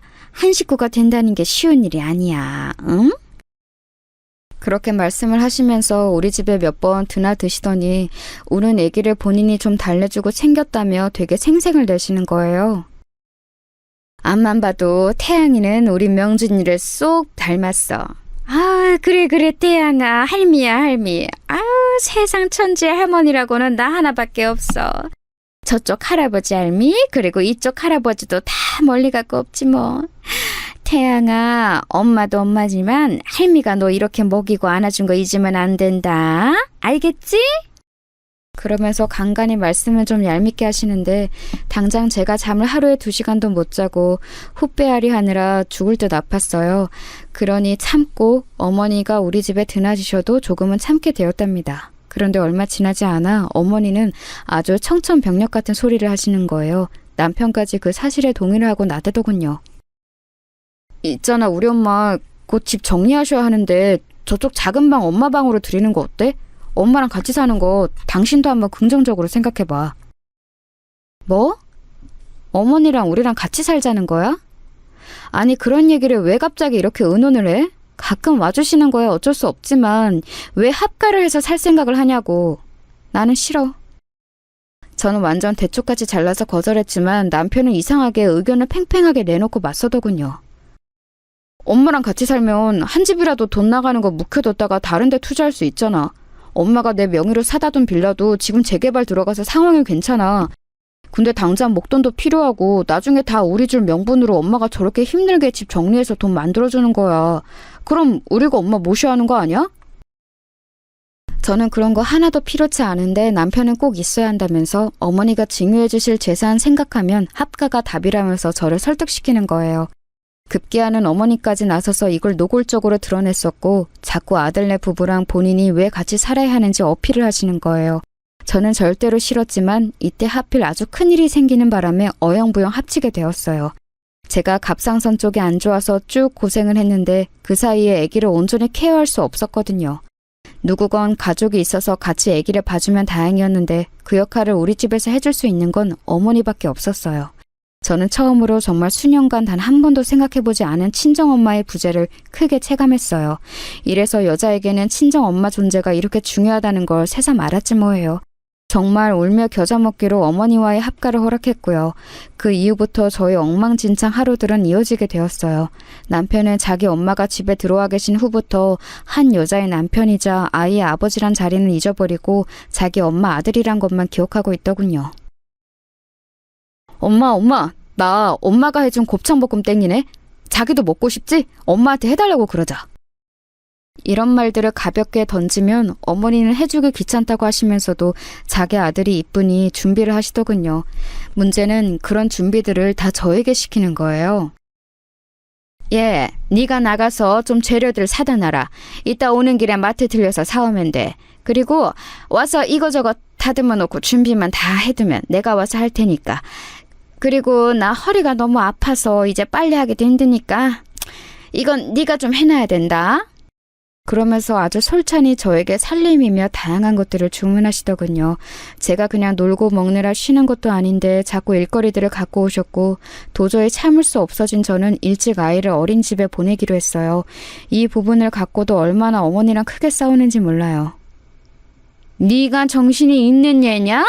저 피덩이를 어떻게 남한테 맡겨? 애미가 되었으면 6.25 때처럼 다 같이 굶어 죽게 생긴 거 아니고서야 네 힘으로 키워야지. 세상 무서운데 어떻게 자식을 내맡길 생각을 하냐고. 하여간 애미 없이 자라서 뭐 곁을 느껴본 게 있어야지. 저렇게 정내미가 없어서 냉정하게 지 자식을 갖다 줘버리네. 이따윈 말을 듣고 있는 와중에도 저는 더 이상 어머니와 뭔가를 왈가왈부하고 싶지 않았어요. 합가한 이상 어머니는 쉽게 다시 분가하실 생각도 없어 보였고 그렇다면 저도 제 상황을 냉정히 바라볼 필요가 있었답니다. 건강도 많이 회복되었고 하지만 셋이 아닌 넷이서 한 집에 살며 어머니와 아들의 애틋한 노름에 껴서 죽기는 싫었어요. 그리고 제 능력으로 제 명의의 집을 갖겠다는 자그마한 꿈까지 꿔보게 되었는데요. 그건 다 어머니 때문이었어요. 솔직한 마음으로 저는 몇 번이나 이혼을 고민해보기도 했지만 저 자체가 한쪽 부모님만 계신 상태로 자라서 결심이 쉽지 않았어요. 남편은 뭐랄까 이런 말은 지금 생각해도 한심하지만 어머니가 안 계실 때에는 잘해주던 사람이었답니다. 잠깐 자리를 비우고 어디 가셨거나 우리 세 가족끼리 움직일 일이 있을 땐 저를 챙겼어요. 그런데 이상하게 지 엄마만 끼게 되면 아주 발광을 하고 브루스를 추더라고요. 어머니는 저한테 서운한 게 있으며 꼭 자기 아들한테 일러바쳤고 이게 무슨 트라이앵글 마냥 삼각형으로 돌고 돌아 나중에 남편과 저희 큰 싸움이 되었어요. 그러니 이악 물고 직장을 구하게 되었고 겨우겨우 이전 회사 선배에게 소개를 받아 저 역시 워킹맘의 세계로 들어갔어요. 그런데 회사에 들어가니 이리 치이고 저리 치이고 자꾸 퇴근이 늦어지면서 저도 점점 마음이 급해지는 거예요. 어린이집에서 아이를 데려가는 건 제 몫으로 했는데 선생님과의 시간을 어기게 되더군요. 선생님 안녕하세요. 저 태양이 엄마예요. 너무 죄송합니다. 10분만 기다려주세요. 빨리 갈게요. 이렇게 말하면서 택시에서 초조해하며 어린이집 8분 남짓 거리에 사는 우리 어머니는 절대 자기 손주를 데리러 가지 않는 상황을 원망하고 있었어요. 충분히 데려갈 수 있음에도 불구하고 어머니는 제가 괘씸하다는 이유로 아이 하원을 안 하셨거든요. 사지 멀쩡한 젊은 얘가 자식 키우기 싫다고 남한테 맡겨놓고 나가놓고서 뭐? 애 보내고 데려오고를 나한테 시키려고? 얼씨구 나는 싫다. 내가 왜 네 좋은 일을 시켜줘야 되냐? 네가 낳아놓은 자식 네 손으로 알아서 해. 나는 도와주지 않을 거야. 한편으론 이런 말을 하는 게 너무 웃긴 게요.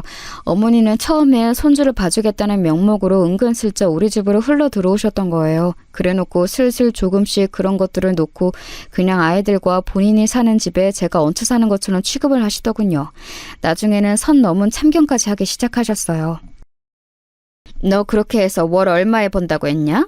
300은 벌어? 그것도 아니잖아. 우리 명준이가 400씩 떡떡 벌어오면 그걸로 감사한 줄 알고 아껴 쓸 생각을 해야지. 한 200은 버는 거니? 아니 그까지 푼돈 벌려고 네 색대 같은 새끼도 고생시키고 네 남편 밥도 안 차려주고 맨날 죽을 상을 하고 들어오고 대체 뭐 하는 거야? 저는 이때 속으로 이런 말을 되뇌었어요.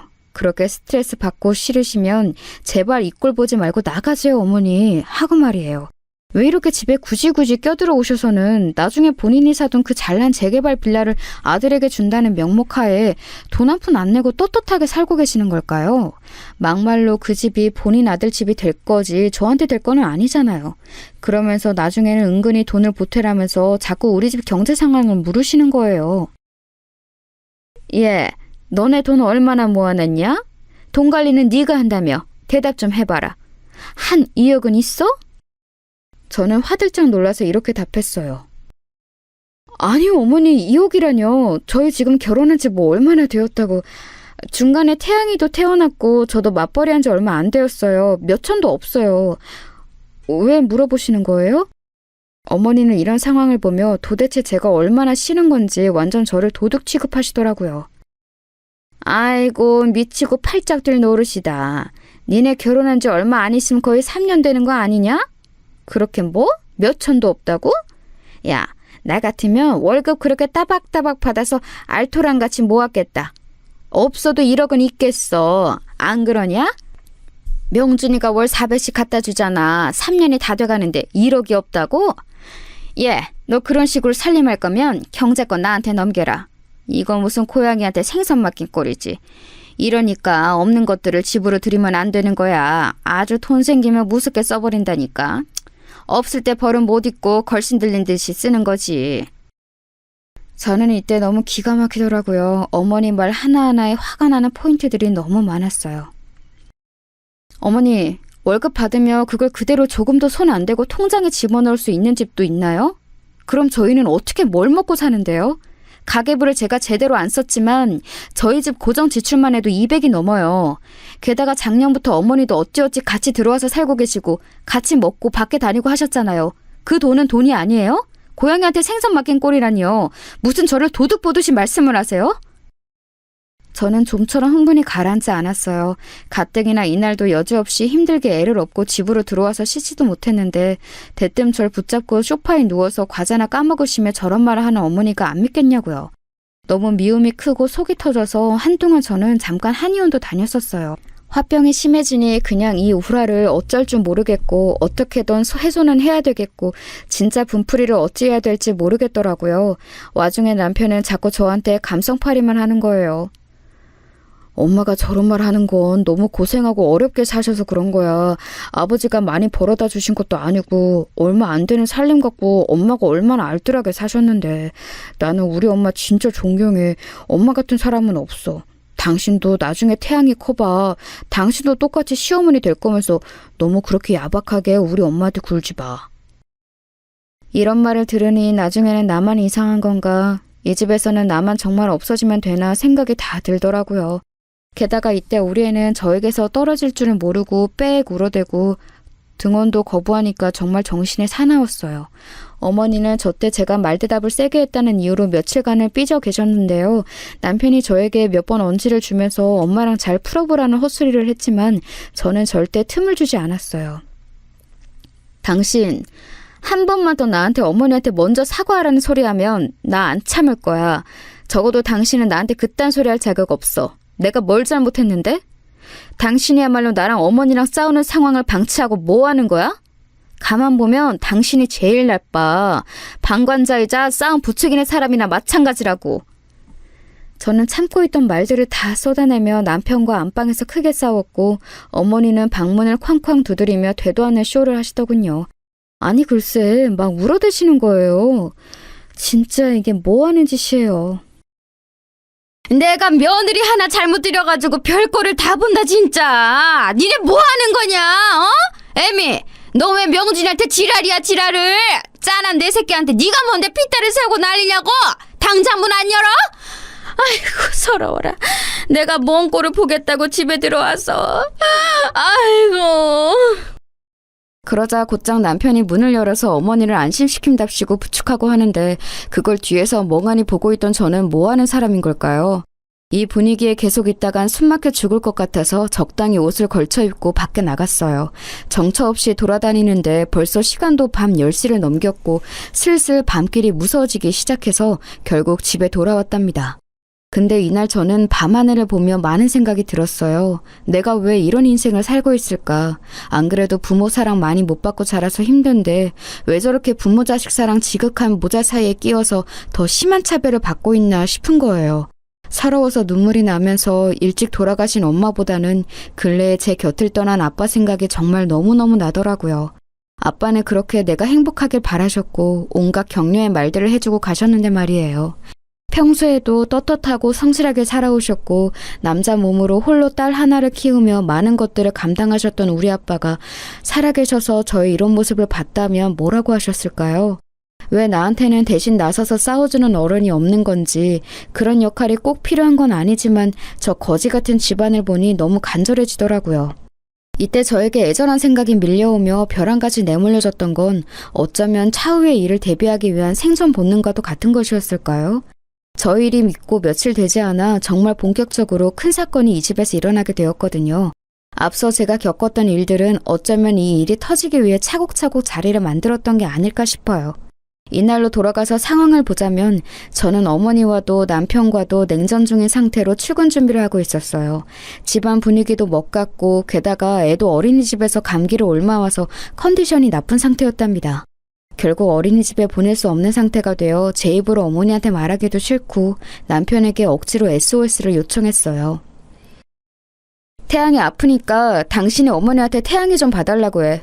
나 도저히 회사에 휴가 낼 수 없어. 저번에도 내가 무리해서 냈고 요 근래 계속 반차며 다 써서 못 쓸 것 같아. 내가 말하기는 싫어. 어머니랑 또 싸워야 하니까.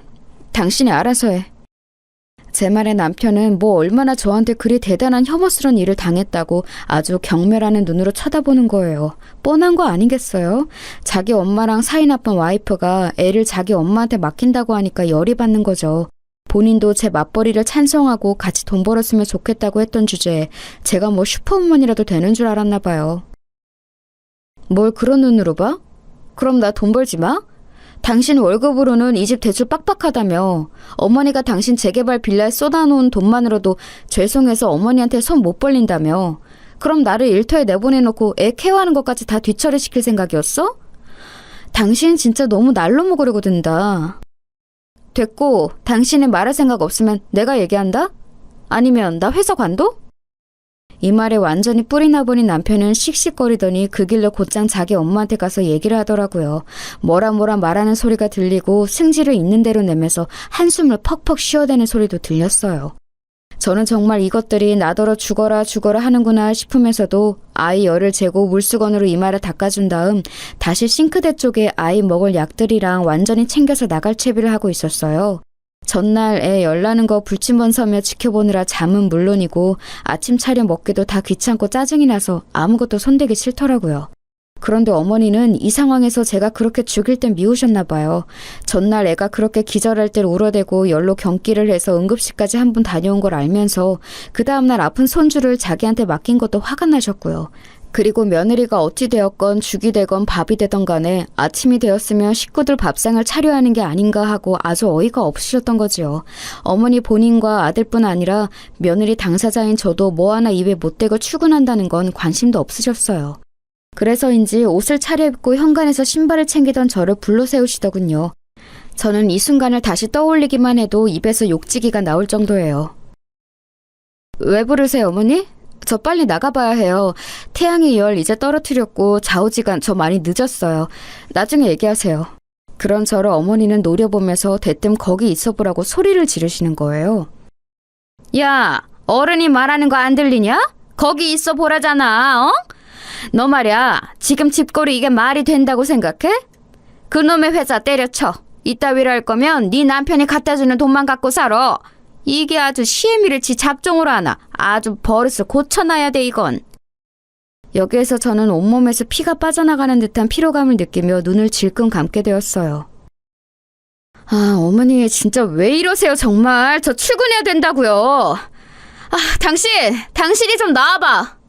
그러자 어머니는 제가 자기 앞에서 자기 아들을 이렇게 부른 것이 자극된 건지 막 길길이 날뛰시더라고요. 누구 아들을 어디 개 부르듯이 막 불러대, 이게? 너 미쳤냐? 너 지금 집꼴을 봐라. 이게 사람 사는 집이냐? 아니 이 집에 먹고 사는 식구가 몇인데 그냥 맨몸으로 쏠랑 나가버릴 생각을 하냐? 밥도 안 차리고 어머니 나와보세요 이런 말도 안 하고 내내 입 삐죽거리면서 온 죽을상을 하고 탕탕거리고 돌아다니고 이게 사람이 할 짓이야? 너 그럴 거면 회사 때려치라고. 네 새끼 네 CM이 네 신랑 밥도 안 해먹이고 도망가는 짓거리 할 거면 회사 때려쳐! 당시 저는 정말 빈혈이 훅 느껴지면서 어지러움을 체감했고 먹은 것도 없는 속에서 구역질이 올라오는 걸 느꼈어요. 아무래도 어머니에 대해 반응하는 스트레스가 너무 많이 쌓여 있는 데다가 정말 마주하기 싫을 정도로 제 몸이 거부하고 있었던 것 같아요. 저도 이때 눈이 완전히 돌아서는 똑같이 소리를 질러버렸고 그 일은 일어나게 된 거예요. 진짜 바쁜 사람 왜 붙잡나 했더니 밥이요? 밥이 문제예요 지금? 어머니 저 지금 출근 시간이 몇 시인지는 아세요? 저 태양이 아파서 어쩌냐부터 아무것도 못 먹고 이 상태예요. 제가 무슨 어머니 손주 돌봐주고 아들이랑 같이 돈 벌어주고 밥 태다 바치는 기계예요? 드시고 싶으시면 어머니가 차려 드시면 되잖아요. 어떻게 제가 뭘 움직이지 않으면 아무것도 안 하려고 드세요? 좀 제발 좀 신경 좀 끄세요 저한테. 다 꼴보기 싫으시면 어머니가 나가시던지요. 이 말에 남편은 제 이름 세 글자를 눈안에 빠져나올 정도로 크게 불렀고요. 그와 동시에 저는 현관구석 한쪽으로 밀쳐지며 눈앞에 별을 반짝하고 느끼게 되었어요. 정신을 차려보니 이마 쪽이 말도 안 되게 얼얼하고 당기는 느낌이 들면서 뜨끈한 게 주변에 엉겨있더라고요. 그리고 이전부터 어지러웠던 머리는 사정없이 누군가가 때리는 듯한 두통이 느껴졌고요. 아파. 뭐야? 그러는 제 앞에는 닥치라며 저를 밀쳐낸 어머니가 씩씩거리면서 저를 봄과 동시에 눈이 커져서는 순간적으로 어리나간 게 보였어요. 통증이 느껴지는 곳에 저는 손을 댔고 대자마자 물컹한 뭔가가 손에 묻어나는 것을 보고 급작스러운 두려움이 몰려왔어요. 주변에 거울이 없었기에 주저앉은 상태로 핸드백에 휴대폰을 쓱 꺼내어 까만 화면으로 얼굴을 봤는데 이마에서는 빨간 액체가 지저분하게 엉켜 맺혀 있었어요. 웬일이야. 미쳤다. 이게 뭐야? 저는 이렇게 말을 짧게 뱉은 뒤 움직이지를 못했고 그제서야 남편은 저에게 괜찮냐며 말을 막 더듬기 시작했어요. 당신 일어나봐. 괜찮아? 저는 한참을 고개를 숙이고 들지는 못했고 이마 찢긴 부분이 너무 아파서 바로 뭔가 반응을 할 수 없었어요. 그런 저를 일어나 밖으로 걸어나가게 하여 119에 신고하게 했던 것은 염치도 없고 짐승만도 못한 어머니의 말 그 한마디였습니다. 얼굴 좀 봐봐라. 제대로 보여줘봐. 아니 뭐 그거 좀 민 거 가지고 호들갑을 떠냐? 별로 안 다쳤을 거야. 어디 보여줘 보라고. 이 말에 저는 가까스로 일어나 밖으로 나갔고 그렇게 먼 정신으로 응급실까지 갔는지 모른 상태로 운방되어 갔어요. 애는 아프니 누군가는 집에 있어야 했고 어머니가 택시를 타고 뒤늦게 따라왔더군요. 생각해보면 이때 어머니는 집에 있고 차라리 남편이 왔어야 했을 텐데 제가 볼 땐 어머니도 심한 불안감을 느꼈던 것 같아요.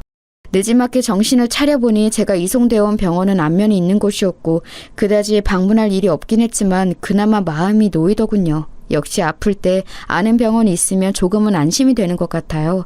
그리하여 급하게 치료를 받고 상황이 진행되었고 정말 다행히게도 아주 극심하게 안 좋은 상황은 아니었던 것 같아요. 그런데 이때 어머니가 여전히 제 옆에서 가족이랍시고 왔다고 자꾸 저에게 뭔가를 어필하려는 게 불편하더라고요. 너 괜찮다더라. 별거 아니래. 이게 다 네가 고집 부려서야. 아니 글쎄 말하다가 슬쩍 화가 나서 아니 네가 하도 열받게 하니까 사람을 말이 안 통하니까 말 좀 들으라고 살짝 밀었을 뿐인데 네가 오도방정을 떨면서 자빠진 거 아니냐. 그러니 그런 궁상이 된 거지. 그러게 왜 고집을 부리고 지랄이야 지랄이. 하여간 이게 뭔 극성이냐. 너 때문에 지금 명준이도 회사 못 가고 태양이 보고 있단다. 이제 좀 안심하라고 전화나 해줘라. 어머니의 이 말은 끝까지 자기가 잘못이 아니라는 걸 증명하고 싶어 하시는 것 같았어요. 저는 그만 말하고 밖으로 나가시라 하니 어머니는 지지 않고 어떻게든 자기 탓이 아닌 걸 확인하려고 막 떼를 쓰시는 거예요.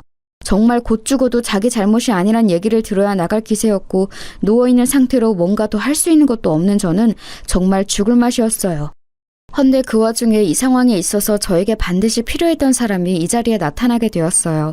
원래대로라면 그 대상은 남편이라는 역할이 해야 했겠지만 이제 저에겐 원흉 그 이상도 그 이하도 아닌 존재고요.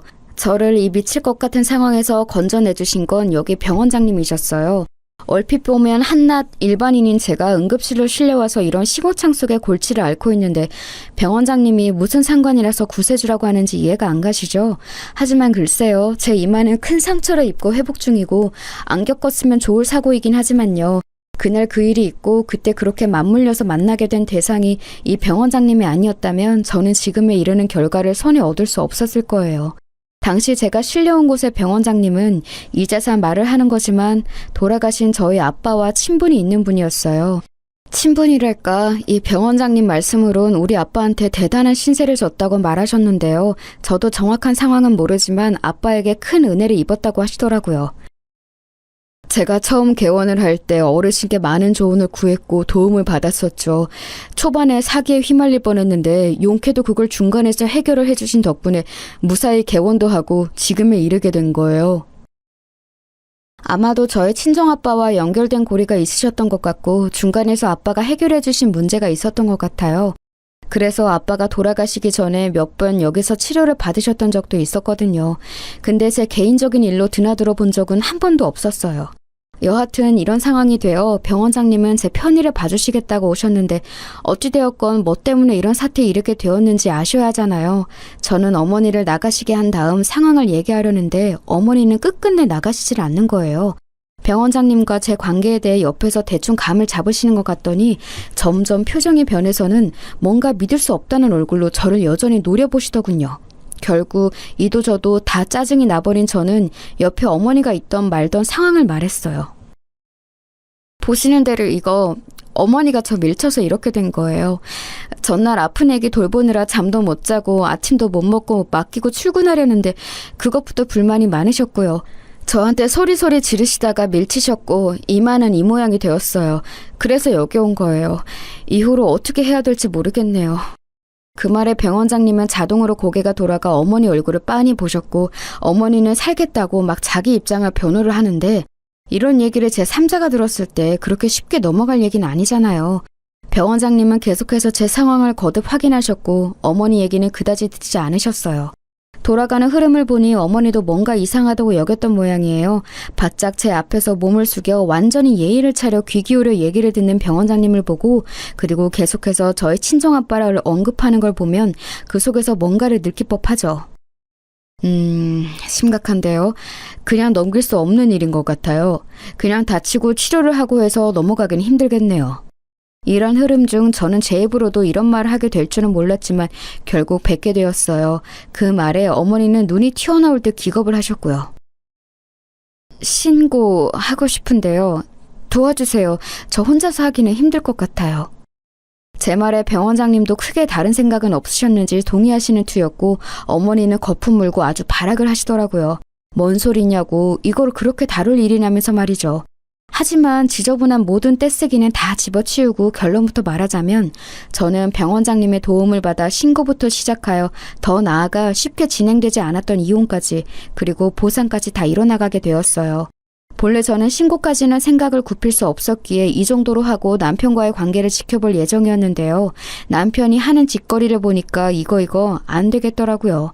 무슨 수를 써서라도 이혼을 해야겠어요.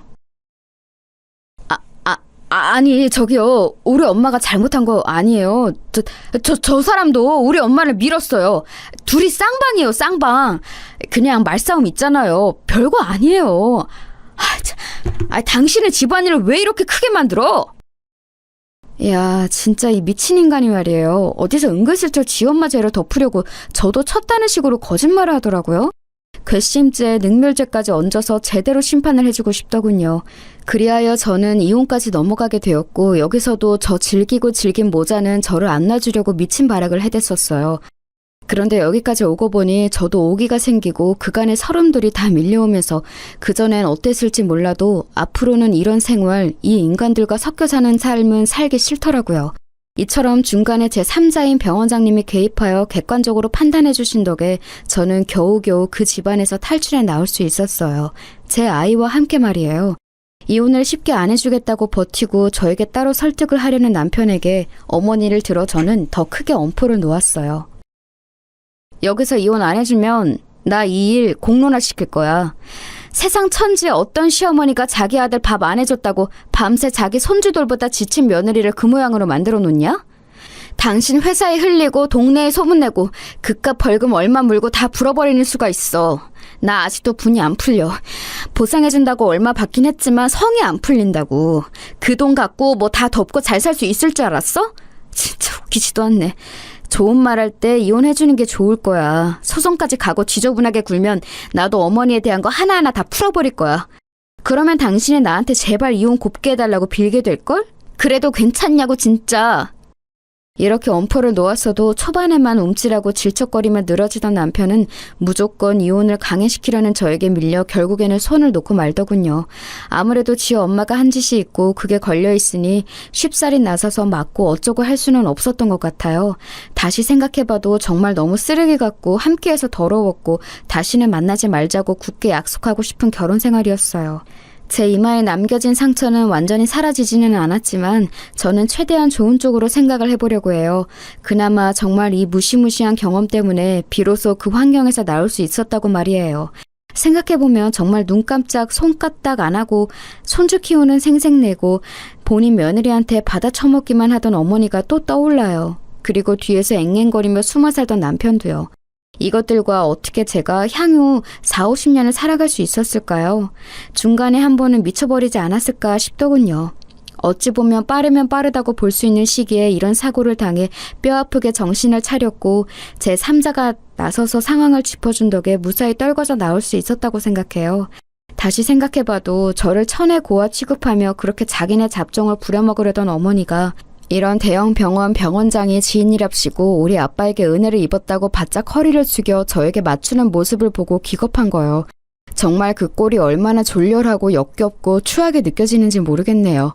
다시는 인생에서 이런 인간들과 상종을 하고 싶지 않고요. 그냥 그렇게 제 기억 속에서 하루하루 잘근잘근 씹히면서 분해되고 잊혀지길 바라볼 뿐입니다. 이제는 정말 저를 진정으로 사랑하고 걱정해 주셨던 친정아빠를 떠올리며 제 아이와 아주 천천히 행복해지고 싶어요. 응원해 주시면 감사하겠습니다.